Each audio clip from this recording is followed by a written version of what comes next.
Nomor 28. Diketahui garis fx sama dengan 3x min 1 dan parabola gx sama dengan x kuadrat min 5x plus 6. Pernyataan berikut yang benar adalah, kita cek nih ya, satu-satu ya. Pertama, kedua kurva berpotongan di titik 1,2 dan 7,20. Nomor 1, cara ngeceknya itu tinggal kita sama denganin aja. X kuadrat dikurang 5x plus 6 itu sama dengan 3x min 1.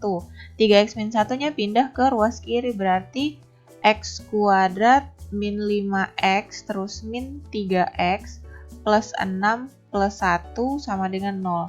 Berarti bentuk sederhananya x kuadrat minus 8x plus 7 ya. Terus habis itu difaktorisasi aljabar.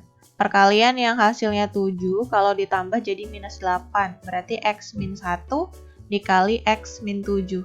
Nah, sampai di sini diperoleh berarti x-nya sama dengan 1 dan satu lagi x-nya sama dengan 7. Kalau udah dapet, tinggal kita substitusi. Boleh pilih nih, boleh substitusi ke fx atau gx. Yang gampang tuh ke fx ya. Karena kan kalau gx tuh kuadrat, kalau fx kan enggak. Fx itu adalah 3x kurang 1. Sekarang kita hitung f1.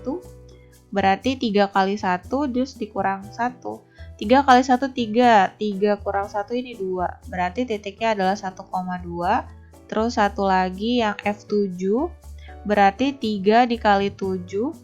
Itu 21 dikurang 1. Berarti 20 ya. Nah ini titiknya adalah 7,20. Berarti yang nomor 1 benar ya. Nah kalau soal kayak gini, 1 benar tuh 3 pasti benar. Jadi nggak usah kita cek lagi. Coba kita cek nomor 2 ya. Nomor 2 itu kurva gx memotong sumbu x di titik 2,0 dan min 3,0. Memotong sumbu x berarti si gx-nya itu harus sama dengan 0 gitu. Jadi x kuadrat min 5x plus 6 ini harus sama dengan 0 terus difaktorisasi aljabar. Ya kan, perkalian yang hasilnya 6 kalau ditambah jadi minus 5 berarti x min 3 sama x min 2. Maka di sini diperoleh x-nya sama dengan 3 dan x-nya sama dengan 2. Jadi titik potongnya itu adalah 3,0, satu lagi itu 2,0. Jadi harusnya 2,0, 3,0. Nah, sedangkan di sini min 3, berarti nomor 2-nya salah ya. Nah, kan nggak ada 134 tuh. Ya, jadi ya udah nomor 4-nya nggak perlu kita cek. Jawabannya adalah 1 dan 3, jadi yang B. Nomor 29, diberikan fx sama dengan a plus bx dan f besar ya. F besar x adalah anti turunan dari fx. Jika f1 dikurang f0 sama dengan 3, maka 2a plus b sama dengan anti turunan itu berarti integral ya. Jadi ini tuh integral, maksudnya tuh integral dari fx dx itu sama dengan si fx ini gitu. Terus kan ada batasnya nih, 1, 0 ya. Jadi integral itu dari 0 sampai 1 gitu. Integral dari 0 sampai 1 fx dx hasilnya itu sama dengan 3, ceritanya begitu. Nah, kita coba integralkan ya. Berarti integral dari 0 sampai 1 fungsinya adalah a plus bx kemudian dx. Hasilnya harus sama dengan 3 gitu. Nah, a diintegralkan jadinya ax ya kan. Ditambah kalau ini berarti b per 2 x pangkat 2. Terus batasnya dari 0 sampai 1.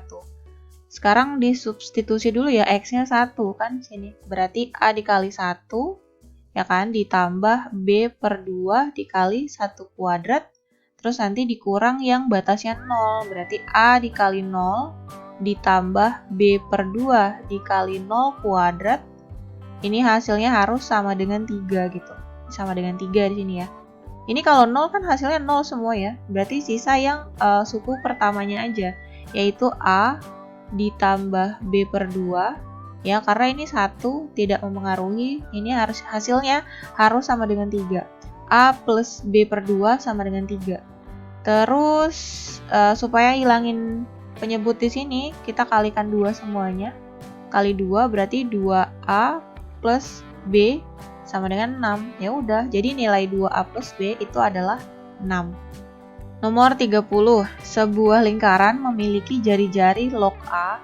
Jadi kita tulis di sini dulu, jari-jarinya adalah log A, kemudian kelilingnya itu adalah log B pangkat 4. Maka A log B sama dengan, ada salah satu sifat logaritma ya. Jadi kalau A log B itu bisa diubah menjadi log B per log A. Nah, jadi dari dua ini tuh bisa kita aljabarkan supaya mendapatkan bentuk ini. Gimana caranya gitu.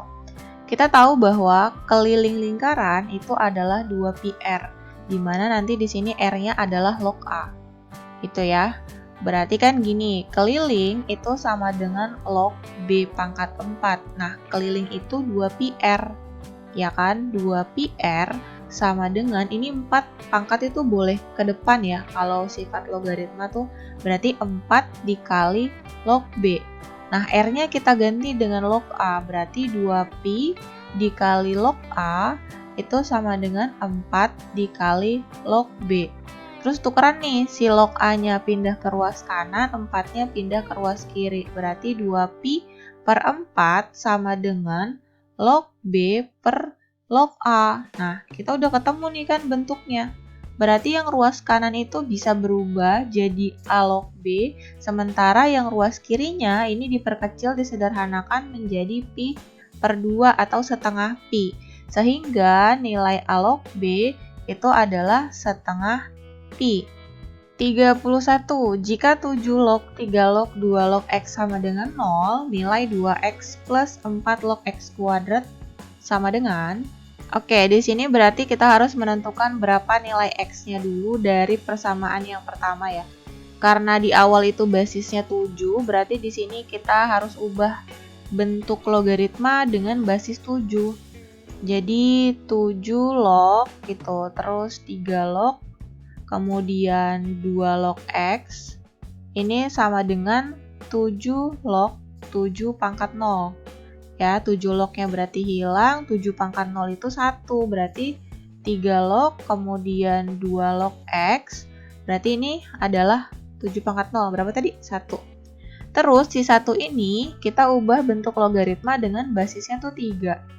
Berarti di sini 3 log, kemudian 2 log X, di sini jadinya 3 log 3 pangkat 1. Nah, 3 lognya hilang, berarti 3 pangkat 1 itu adalah 3. Jadi 2 log X itu sama dengan 3. Nah, 3-nya kita ubah ke bentuk logaritma basisnya 2. Jadi 2 log X sama dengan 2 log 2 pangkat 3. 2 lognya bisa dicoret, artinya nilai X itu adalah 2 pangkat 3. Berarti untuk 2X ditambah 4 log X kuadrat itu kan jadinya 2 dikali 2 pangkat 3 ya kan, ditambah 4 log 2 pangkat 3, tapi harus dikuadratkan ya, karena di sini X kuadrat. 2 pangkat 3 itu kan sebenarnya 8, jadi di sini tuh 2 kali 8 ditambah. Nah, di sini tuh logaritmanya belum bisa disederhanakan karena basisnya tuh belum sama dengan numerusnya. Jadi 4 di sini saya ubah 2 pangkat 2, terus log ini jadinya 2 pangkat 6, gitu ya. Ini sama dengan 16 ditambah, nah sifat logaritma nih ada pangkat gini nih, jadinya adalah 6 per 2 dikali 2 log 2. 2 log 2 itu kan 1 ya, 6 bagi 2 itu 3, berarti 16 ditambah 3. Jadi hasilnya adalah 19. Nomor 32, seorang anak melompat di atas trampolin. Dalam sekali ayun, pantulan pertama setinggi 150 cm. Tinggi pantulan berikutnya hanya seperempat tinggi sebelumnya. Panjang lintasan seluruhnya hingga berhenti adalah, kalau diilustrasikan tuh kira-kira kayak gini. Jadi lompatan pertama itu tingginya 150 cm gitu kan, terus dia turun lagi kan 150 cm. Terus nanti lompatan yang keduanya itu tingginya hanya seperempat dari sebelumnya. 150 bagi 4 ya. Berarti 150 bagi 2 aja kan 75 bagi 2 37,5, terus turun lagi kan 37,5 dan seterusnya begitu sampai dengan dia akhirnya berhenti. Jadi kita tinggal jumlahkan aja sebenarnya. Untuk lompatan pertama, A-nya itu kan 150 cm, terus untuk rasionya itu adalah 1/4 dari tinggi sebelumnya, ya kan? Nah, ini tuh masuknya kategori deret geometri tak hingga, di mana untuk jumlah lintasannya, S-nya itu adalah A/1 dikurang R. Nah, tinggal kita hitung nih, 150 per 1 dikurang 1/4. 1 dikurang 1/4 itu kan 3/4 ya. Jadi 150 per 3/4, maka S sama dengan 150 dikali 4/3. Ini bisa dibagi 3, yaitu 50. 50 dikali 4 itu adalah 200 cm. Nah, cuma kan kalau diperhatikan polanya itu ada 2 kali gitu. Ini kalau ngitung awalnya 150, terus rasionya 1/4, ini tuh hanya yang naik-naiknya aja, sementara yang turunnya itu belum kita hitung. Tapi kan besarnya sama ya, karena awalannya tuh 150 juga. Terus turun 1/4 kalinya, dan seterusnya. Berarti untuk panjang lintasan seluruhnya itu tinggal 200 cm kita kali 2. Karena panjangnya sama, naik dan turunnya. Gitu ya. 200 dikali 2 berarti panjang seluruhnya lintasan tersebut berarti 400 cm. Oke, nomor 33. Diketahui bilangan A, B, dan C membentuk barisan geometri, bilangan A, B, C-2 membentuk barisan aritmetika, dan bilangan A, B plus 2, C plus 10 membentuk barisan geometri. Jumlah semua nilai yang mungkin untuk B. Jadi ini tanya B-nya ya. Oke, clue pertama. ABC merupakan barisan geometri. Nah, kalau geometri berarti kan rasionya sama ya. Rasio itu kan perbandingan suku setelahnya dengan suku sebelumnya. Berarti dari sini kita peroleh bahwa B per A itu pasti sama dengan C per B, ya kan? Kalau dikali silang di sini berarti kita dapat B kuadrat itu sama dengan A kali C. Simpen nih. Clue kedua, itu A, B, C-2 merupakan barisan aritmetika.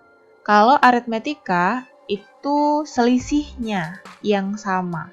Jadi selisih bilangan setelah dan sebelumnya. Berarti dari sini B dikurang A, ya kan? Itu pasti akan sama dengan C dikurang 2, C-2, habis itu dikurang B.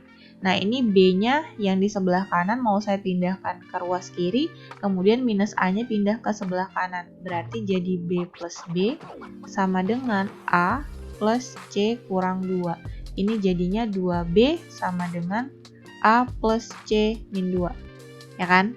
Nah, clue ketiga, A, B plus 2, dan C plus 10 membentuk barisan geometri lagi.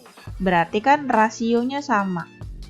Jadi perbandingannya sama, maka B plus 2 per A itu harus sama dengan C plus 10 per B plus 2.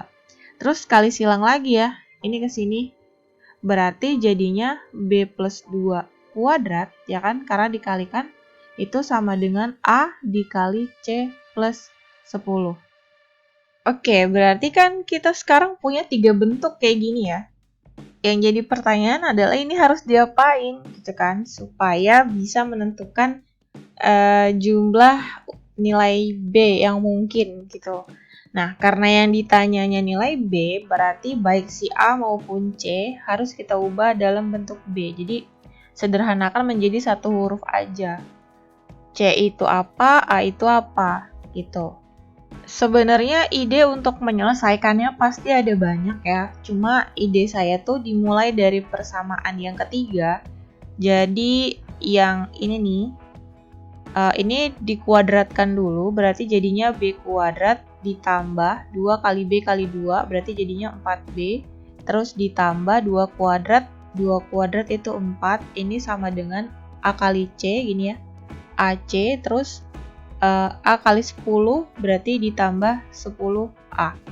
Nah, tadi di awal B kuadrat itu kan sama dengan AC.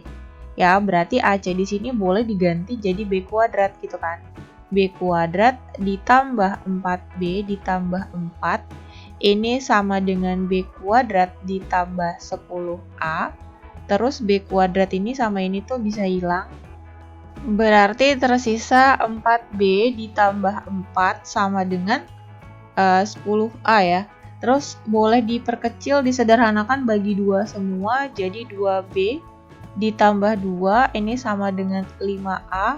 Maka 2B ditambah 2 per 5 itu sama dengan A. Jadi A-nya boleh diganti dengan 2B plus 2 per 5. Persamaan yang ketiga udah, sekarang saya mau beralih ke persamaan yang pertama ini.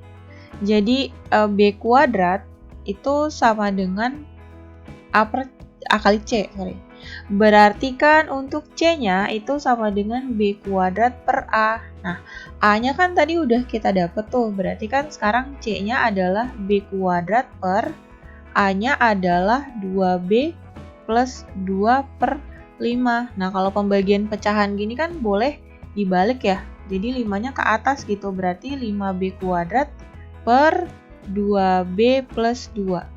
Nah, nilai A sama C ini bisa kita substitusi ke persamaan yang kedua gitu. Jadi 2B sama dengan A-nya adalah 2B plus 2 per 5 gitu kan. Ditambah C-nya adalah 5B kuadrat per 2B plus 2. Terus setelah itu dikurangi 2. Pecahan yang di ruas kanan ini boleh disamain penyebutnya ya. Berarti kan kalau sebelah kiri tetap 2B. Nah, ini tuh semua penyebutnya menjadi 5 dikali 2B plus 2. Gini ya. Otomatis yang di pertama ini jadinya ini kali sini kan 2B plus 2 kali 2B plus 2 jadinya 2B plus 2 terus dikuadratkan. Sementara yang di sini jadinya 5 kali 5B kuadrat, berarti 25B kuadrat. Terus yang ini nih, karena dia bilangan bulat sendirian, supaya masuk ke dalam pecahan, ini harus dikalikan dengan penyebutnya. Berarti kurang 2 dikali 5, dikali 5 gitu ya, dikali 2B plus 2. Nah, ini harus disederhanakan dulu nih, bentuk aljabarnya. Oke. Terus yang penyebutnya kan bisa dikalikan ke sebelah kiri sini sebenarnya ya. 2B dikali 5 itu 10B. Terus 10B dikali 2B plus 2 ya. Terus yang ini dikuadratkan itu jadinya 4B kuadrat. 2 kali 2 kali 2 itu 8 berarti plus 8B. Terus 2 kuadrat itu plus 4 ya. Lanjut ditambah 25B kuadrat.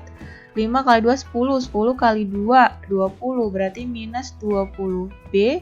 Terus 10 kali 2 berarti minus 20.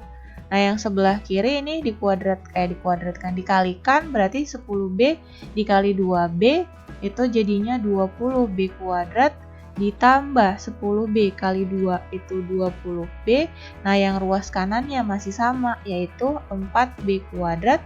Ditambah 8B. Ditambah 4 ditambah 25B kuadrat dikurang 20B dikurang 20. Nah, habis itu yang mana? Boleh dipindahin, yang kiri boleh pindah ke kanan atau kanan yang pindah ke kiri. Kayaknya lebih enak yang kiri pindah ke kanan ya, karena cuma 2 suku kan. Berarti jadinya yang sebelah sini tuh tetap semua 4B kuadrat. Terus 25B kuadrat kita gabungin aja ya. Jadinya kan 4 tambah 25 itu 29. Terus yang sebelah sini nih yang 20B kuadrat kan pindah jadinya dikurang tuh. 4 ditambah 25 dikurang 20. Berarti jadinya apa tuh? 9 ya. Karena kan 29 dikurang 20. Berarti jadinya 9B kuadrat. Terus kalau untuk yang B-nya aja ini 8 dikurang 20 gitu kan. 8 dikurang 20. Terus 20 yang ini pindah berarti dikurang juga. Kurang 20 berarti 8 dikurang 40. Berarti berapa nih? Minus 32 ya. Minus 32B gitu kan. Terus terakhir yang ini nih 4 dikurang 20 yaitu minus 16 sama dengan 0. Nah, ini jadi persamaan kuadrat. Gitu kan? Kalian pasti ingat ya, di bab persamaan kuadrat, kalau ada ax kuadrat ax kuadrat plus bx plus c sama dengan 0. Nah, ini kan punya dua akar-akar, di mana nilai x1 ditambah x2 itu pasti jadinya minus b per a, ya kan? Yang di depannya x dibagi sama di depannya x kuadrat, tapi jangan lupa tanda minusnya. Nah, karena di sini variabelnya adalah b, berarti kita peroleh nilai b1 ditambah b2. Gitu, b1 ditambah b2 berarti minus. Nah, di depannya sini itu adalah min 32 per di depan ini adalah 9. Nah, berarti jumlah nilai b, jumlah semua nilai b yang mungkin yaitu b1 ditambah b2 hasilnya adalah 32 per 9. Oke, segitu dulu untuk video kali ini. Jangan lupa like, comment, and share videonya ke teman-teman kalian supaya bisa belajar bareng-bareng di sini.